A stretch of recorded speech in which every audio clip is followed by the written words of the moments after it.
Let me start by saying that Peter Terry was addicted to heroin. We were friends in college and continued to be after I graduated. Notice that I said I. He dropped out after 2 years of barely cutting it. After I'd moved out of the dorms and into a small apartment, I didn't see Peter as much. We would talk online every now and then. AIM was king in pre-Facebook years. There was a period where he wasn't online for about 5 weeks straight. I wasn't worried. He was a pretty notorious flake and drug addict, so I assumed he just stopped caring. Then one night, I saw him log on. Before I could initiate a conversation, he sent me a message. "David, man, we need to talk." That was when he told me about NoEnd House. I got that name because no one had ever reached the final exit. The rules were pretty simple and cliché. Reach the final room of the building and you win $500. There were 9 rooms in all. The house was located outside the city, roughly 4 miles from my house. Apparently, Peter tried and failed. He was a heroin and who knows what the fuck addict. So I figured the drugs got the best of him and he wigged out of a paper ghost or something. He told me it would be too much for anyone, that it was unnatural. I didn't believe him. I told him I would check it out the next night, and no matter how hard he tried to convince me otherwise, 500 sounded too good to be true. I had to go. I set out the following night. When I arrived, I immediately noticed something strange about the building. Have you ever seen or read something that shouldn't be scary, but for some reason a chill crawls up your spine? I walked towards the building, and the feeling of uneasiness only intensified as I opened the door. My heart slowed, and I let out a relieved sigh leave me as I entered. The room looked like a normal hotel lobby decorated for Halloween. A sign was posted in the place of a worker. It read, "Room 1 this way. 8 more follow. Reach the end and you win." I chuckled and made my way to the first door. The first area was almost laughable. The decor resembled the Halloween aisle of a Kmart, complete with chic ghosts and animatronic zombies that gave a static growl when you passed by. At the far end was an exit. It was the only door besides the one I entered through. I brushed through the fake spiderwebs and headed for the second room. I was greeted by fog as I opened the door to room 2. The room definitely upped the ante in terms of technology. Not only was there a fog machine, but a bat hung from the ceiling and flew in a circle. Scary. They seemed to have a Halloween soundtrack that we'd find in a 99-cent store on loop somewhere in the room. I didn't see a stereo, but I guessed they must have used a PA system. I stepped over a few toy rats that wheeled around and walked with a puffed chest across to the next area. I reached for the doorknob and my heart sank to my knees. I did not want to open that door. A feeling of dread hit me so hard I could barely even think. Logic overtook me after a few terrifying moments and I shook it off and entered the next room. Room 3 is when things began to change. On the surface, it looked like a normal room. There was a chair in the middle of the wood-panelled floor. A single lamp of the corner did a poor job of lighting the area, casting a few shadows across the floor and walls. That was the problem. Shadows. Plural. With the exception of the chairs, there were others. I had barely walked in the door and I was already terrified. It was at that moment that I knew something wasn't right. I didn't even think I automatically tried to open the door I came through. It was locked from the other side. That set me off. Was someone locking the doors as I progressed? There was no way. I would have heard them. Was it a mechanical lock that set automatically? Maybe, but I was too scared to really think. I turned back to the room and the shadows were gone. The chair's shadow remained, but the others were gone. I slowly began to walk. I used to hallucinate when I was a kid, so I wrote off the shadows as a figment of my imagination. I began to feel better as I made it to the halfway point of the room. I looked down as I took my steps, and that's when I saw it. Or didn't see it. My shadow wasn't there. I didn't have time to scream. I ran as fast as I could to the other door and flung myself without thinking into the room beyond. The fourth room was possibly the most disturbing. As I closed the door, all light seemed to be sucked out and put back into the previous room. I stood there, surrounded by darkness, not able to move. I'm not afraid of the dark and never have been, but I was absolutely terrified. All sight had left me. I held my hand in front of my face and I didn't know what I was doing. I would never have been able to tell. Darkness doesn't describe it. I could hear anything. I couldn't hear anything. It was dead silence. When you're in a soundproof room, you can still hear yourself breathing. You can hear yourself being alive. I couldn't. I began to stumble forward after a few moments, my rapidly beating heart the only thing I could feel. There was no door in sight. Wasn't even sure there was one this time. The silence was then broken by a low hum. I felt something behind me. I spun around wildly but could barely even see my nose. I knew it was there, though. Regardless of how dark it was, I knew something was there. The hum grew louder, closer. It seemed to surround me, but I knew whatever was causing the noise was in front of me, inching closer. I took a step back. I never felt that kind of fear. I can't really describe true fear. I wasn't even scared I was going to die. I was scared of what the alternative was. I was afraid of what this thing had in store for me. Then the lights flashed for a second and I saw it. Nothing. I saw nothing, and I know I saw nothing there. The room was again plunged into darkness, and the hum became a wild screech. I screamed in protest. I couldn't hear this goddamn sound for another minute. I ran backwards, away from the noise, and fumbled for the door handle. I turned and fell into room 5. Before I describe room 5, you have to understand something. I'm not a drug addict. I have had no history of drug abuse or any sort of psychosis short of the childhood hallucinations I mentioned earlier, and those were only when I was really tired or just waking up. I entered the NoEnd house with a clear head. After falling in from the previous room, my view of room 5 was from my back, looking up at the ceiling. What I saw didn't scare me, it simply surprised me. Trees had grown into the room and towered above my head. The ceilings in the room were taller than the others, which made me think I was in the centre of the house. I got up off the floor and dusted myself off and took a look around. It was definitely the biggest room of them all. I couldn't even see the door from where I was. Various brush and trees must have blocked my line of sight with the exit. Up to this point, I figured the rooms were going to get scarier, but this was a paradise compared to the last room. I also assumed whatever in room 4 stayed back there. I was incredibly wrong. As I made my way deeper into the room, I began to hear what one would hear if they were in a forest. Chirping bugs and the occasional flap of birds seemed to be my only company in this room. That was the thing that bothered me the most. I heard the bugs and other animals, but I didn't see any of them. I began to wonder how big this house was. From the outside, when I first walked up to it, it looked like a regular house. It was definitely on the bigger side, but that was almost a full forest in there. The canopy covered my view of the ceiling, but I assumed it was still there, however high it was. I couldn't see any walls either. The only way I knew I was still inside was that the floor matched the other rooms, the standard dark wood panelling. I kept walking, hoping that the next tree I passed would reveal the door.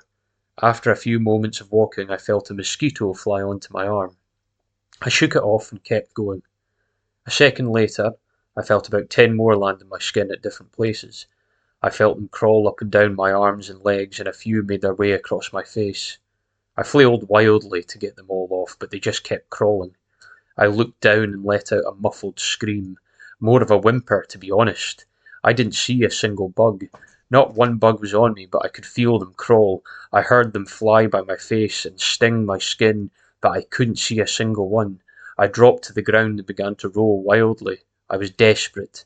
I hated bugs, especially ones I couldn't see or touch, but these bugs could touch me and they were everywhere. I began to crawl. I had no idea where I was going. The entrance was nowhere in sight. I still hadn't even seen the exit. So I just crawled, my skin wriggling with the presence of those phantom bugs. After what seemed like hours, I found the door. I grabbed the nearest tree and propped myself up, mindlessly slapping my arms and legs to no avail. I tried to run, but I couldn't. My body was exhausted from crawling and dealing with whatever it was that was on me. I took a few shaky steps to the door, grabbing each tree in way of support. I was only a few feet away when I heard it, the low hum from before. I was coming from the next room and it was deeper. I could almost feel it inside my body, like when you stand next to an amp at a concert. The feeling of the bugs on me lessened as the hum grew louder. As I placed my hand on the doorknob, the bugs were completely gone, but I couldn't bring myself to turn the knob. I knew that if I let go, the bugs would return and there was no way I would make it back to room 4. I just stood there, my head pressed against the door marked 6 and my hands shakily grabbing the knob. The hum was so loud I couldn't even hear myself pretend to think. There was nothing I could do but move on. Room 6 was next, and room 6 was hell. I closed the door behind me, my eyes held shut and my ears ringing. The hum was surrounding me. As the door clicked into place, the hum was gone. I opened my eyes in surprise and the door I had shut was gone. It was just a wall now. I looked around in shock. The room was identical to room 3, the same chair and lamp, but with the correct amount of shadows this time. The only real difference was that there was no exit door and the one I came in through was gone. As I said before, I had no previous issues in terms of mental instability, but at that moment I fell into what I know was insanity. I didn't scream. I didn't make a sound. At first, I scratched softly. The wall was tough, but I knew the door was there somewhere. I just knew it was. I scratched at where the doorknob was. I clawed at the wall frantically with both hands, my nails being filed down to the skin against the wood. I fell silently to my knees, the only sound in the room the incessant scratching against the wall. I knew it was there. The door was there. I knew it was just there. I knew if I could just get past this wall. Are you all right? I jumped off the ground and spun in one motion. I leaned against the wall behind me and I saw what it was that spoke to me. To this day I regret ever turning around. There was a little girl. She was wearing a soft, white dress that went down to her ankles. She had long blonde hair to the middle of her back and white skin and blue eyes. She was the most frightening thing I had ever seen, and I know that nothing in my life will ever be as unnerving as what I saw in her. While looking at her, I saw something else. Where she stood, I saw what looked like a man's body, only longer than normal and covered in hair. He was naked from head to toe, but his head was not human and his toes were hooves. It wasn't the devil, but at that moment it might as well have been. The form had the head of a ram and the snout of a wolf. It was horrifying, and it was synonymous with the little girl in front of me. They were the same form. I can't really describe it, but I saw them at the same time. They shared the same spot in that room, but it was like looking at two separate dimensions. When I saw the girl, I saw the form, and when I saw the form, I saw the girl. I couldn't speak. I could barely even see. My mind was revolting against what it was attempting to process. I had been scared before in my life, and I had never been more scared than when I was trapped in the 4th room, but that was before room 6. I just stood there, staring at whatever it was that spoke to me. There was no exit. I was trapped here with it. And then it spoke again. David, you should have listened. When it spoke, I heard the words of the little girl, but the other form spoke through my mind in a voice I won't attempt to describe. There was no other sound. The voice just kept repeating that sentence over and over in my mind, and I agreed. I didn't know what to do. I was slipping into madness, yet couldn't take my eyes off what was in front of me. I dropped to the floor. I thought it had passed out, but the room just wouldn't let me. I just wanted it to end. I was on my side, my eyes wide open, and the form staring down at me. Scurrying across the floor in front of me was one of the battery-powered rats from the 2nd room. The house was toying with me, but for some reason, seeing that rat pulled my mind back from whatever depths it was headed, and I looked around the room. I was getting out of here. I was determined to get out of that house and live and never think about this place again. I knew this room was hell, and I wasn't ready to take up a residency. First, it was just my eyes that moved. I searched the walls for any kind of opening. The room wasn't that big, so it didn't take long to soak up the entire layout. The demon still taunted me, the voice growing louder as the form stayed rooted where it stood. I placed my hand on the floor, lifted myself up to all four, and turned to scan the wall behind me. Then I saw something I couldn't believe. The form was now right at my back, whispering into my mind how I shouldn't have come. I felt its breath on the back of my neck, but I refused to turn around. A large rectangle was scratched into the wood, with a small dent chipped away in the centre of it. Right in front of my eyes I saw the large 7 I had mindlessly etched into the wall. I knew what it was. Room 7 was just beyond that wall where room 5 was moments ago. I don't know how I had done it. Maybe it was just my state of mind at the time, but I had created the door. I knew I had. In my madness, I had scratched into the wall what I needed the most, an exit to the next room. Room 7 was close. I knew the demon was right behind me, but for some reason, it couldn't touch me. I closed my eyes and placed both hands on the large 7 in front of me. I pushed as hard as I could. The demon was now screaming in my ear. It told me I was never leaving. It told me that was the end, but I wasn't going to die. I was going to live there in room 6 with it. I wasn't. I pushed and screamed at the top of my lungs. I knew I was going to push through the wall eventually. I clenched my eyes shut and screamed, and the demon was gone. I was left in silence. I turned around slowly and was greeted by the room as it was when I entered. Just a chair and a lamp. I couldn't believe it, but I didn't have time to wail. I turned back to the 7 and jumped back slightly. What I saw was a door. It wasn't the one I had scratched in, but a regular door with a large 7 on it. My whole body was shaking. It took me a while to turn the knob.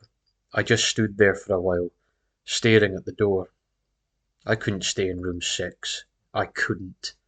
But if this was the only room 6, I couldn't imagine what room 7 had in store.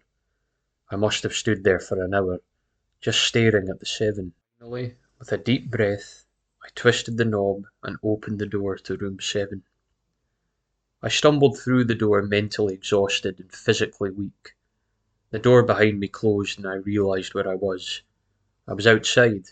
Not outside like room 5, but actually outside. My eyes stung. I wanted to cry. I fell to my knees and tried, but I couldn't. I was finally out of that hell. I didn't even care about what the prize that was promised. I turned and saw that the door I just went through was the entrance. I walked to my car and drove home, thinking of how nice a shower sounded. As I pulled up to my house, I felt uneasy. The joy of leaving NoEnd House had faded and dread was slowly building in my stomach. I shook it off as residual from the house and made my way to the front door. I entered and immediately went up to my room. There on my bed was my cat, Baskerville. He was the first living thing I'd seen all night, and I reached to pet him. He hissed and swiped at my hand. I recoiled in shock, as he had never acted like that. I thought, whatever, he's an old cat. I jumped in the shower and got ready for what I was expecting to be a sleepless night. After my shower, I went to the kitchen to make something to eat. I descended the stairs and turned into the family room. What I saw would be forever burned into my mind. My parents were lying on the ground, naked and covered in blood. They were mutilated to near unidentifiable states. Their limbs were removed and placed next to their bodies, and their heads were placed on their chests, facing me. The most unsettling part was their expressions. They were smiling, as though they were happy to see me. I vomited and sobbed there in the family room. I didn't know what had happened. They didn't even live with me at the time. I was a mess. Then I saw it. A door that was never there before. A door with a large 8 scrawled on it in blood. I was still in the house. I was standing in my family room, but I was in room 7. The faces of my parents smiled wider as I realised this. They weren't my parents, they couldn't be, but they looked exactly like them. The door marked 8 was across the room, behind the mutilated bodies in front of me. I knew I had to move on, but at that moment I gave up. The smiling faces tore into my mind. They grounded me where I stood. I vomited again and nearly collapsed. Then the hum returned. It was louder than ever, and it filled the house and shook the walls. The hum compelled me to walk. I began to walk slowly, making my way closer to the door and the bodies. I could barely stand, let alone walk, and the closer I got to my parents, the closer I came to suicide. The walls were now shaking so hard it seemed as though they were going to crumble, but still the faces smiled at me. As I inched closer, their eyes followed me. I was now between the two bodies, a few feet away from the door. The dismembered hands clawed their way across the carpet towards me, all while the faces continued to stare. New terror washed over me, and I walked faster. I didn't want to hear them speak. I didn't want the voices to match those of my parents. They began to open their mouths, and the hands were inches from my feet. In a dash of desperation, I lunged towards the door, threw it open, and slammed it behind me. Roommate. I was done. After what I had just experienced, I knew there wasn't anything else this fucking house could throw at me that I couldn't live through. There was nothing short of the fires of hell that I wasn't ready for. Unfortunately, I underestimated the abilities of NoEnd House. Unfortunately, things got more disturbing, more terrifying, and more unspeakable in Room 8. I still have trouble believing what I saw in Room 8. Again, the room was a carbon copy of rooms 3 and 6. But sitting in the usually empty chair was a man. After a few seconds of disbelief, my mind finally accepted the fact that the man sitting in the chair was me. Not someone who looked like me. It was David Williams. I walked closer. I had to get a better look, even though I was sure of it. He looked up at me, and I noticed tears in his eyes. Please, please don't do it. Please don't hurt me. What? I asked. Who are you? I'm not going to hurt you. Yes, you are. He was sobbing now. You're going to hurt me, and I don't want you to. He sat in the chair with his legs up and began rocking back and forth. It was actually pretty pathetic looking, especially since he was me, identical in every way. Listen, who are you? I was now only a feet from my doppelganger. I was the weirdest experience yet, standing there talking to myself. I wasn't scared, but I would be soon. Why are you... You're going to hurt me, and you're going to hurt me if you want to leave. You're going to hurt me. Why are you saying this? Just calm down, alright? Let's try and figure this. And then I saw it. The David sitting down was wearing the same clothes as me, except for a small red patch on his shirt embroidered with the number 9. You're going to hurt me, you're going to hurt me. Don't, please, you're going to hurt me. My eyes didn't leave that small number on his chest. I knew exactly what it was.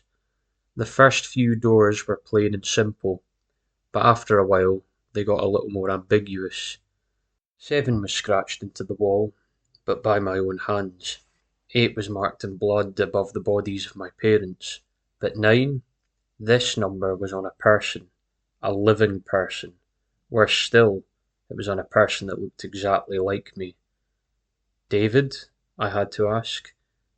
Yes? You're going to hurt me, you're going to hurt me, he continued to sob and rock. He answered to David. He was me, right down to the voice. But that 9... I paced around for a few minutes while he sobbed in his chair. The room had no door, and, similarly to room 6, the door I came through was gone. For some reason, I assumed that scratching would get me nowhere this time. I studied the walls and floor around the chair, sticking my head underneath and seeing if anything was below. Unfortunately, there was. Below the chair was a knife.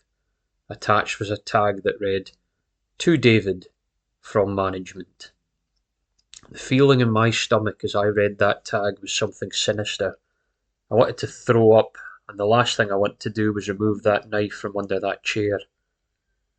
The other David was still sobbing uncontrollably. My mind was spinning into an attic of unanswerable questions. Who put this here? And how did they get my name? Not to mention the fact that as I knelt on the cold wood floor, I also sat in that chair, sobbing in protest of being hurt by myself. It was all too much to process. The house and the management had been playing with me this whole time. My thoughts for some reason turned to Peter and whether or not he got this far. If he did, if he met a Peter Terry sobbing in this very chair, rocking back and forth, I shook those thoughts out of my head. They didn't matter. I took the knife from under the chair and immediately the other David went quiet. David, he said in my voice, what do you think you're going to do? I lifted myself from the ground and clenched the knife in my hand. I'm going to get out of here. David was still sitting in the chair, though he was very calm now. He looked up at me with a slight grin. I couldn't tell if he was going to laugh or strangle me. Slowly, he got up from the chair and stood, facing me. It was uncanny. His height and even the way he stood matched mine. I felt the rubber hilt of the knife in my hand and gripped it tighter. I didn't know what I was planning on doing with it, but I had a feeling I was going to need it. Now, his voice was slightly deeper than my own. I'm going to hurt you. I'm going to hurt you, and I'm going to keep you here. I didn't respond. I just lunged and tackled him to the ground. I'd mounted him and looked down, knife poised and ready. He looked up at me, terrified. It was like I was looking in a mirror. Then the hum returned, low and distant, though I felt it deep in my body. David looked up at me and I looked down at myself. The hum was getting louder and I felt something inside me snap. With one motion, I slammed the knife into the patch in his chest and ripped down. Blackness fell in the room, and I was falling. The darkness around me was like nothing I had experienced up to that point. Room 4 was dark, but it didn't come close to what was completely engulfing me. I wasn't even sure if I was falling after a while. I felt weightless, covered in dark. Then a deep sadness came over me. I felt lost, depressed, and suicidal.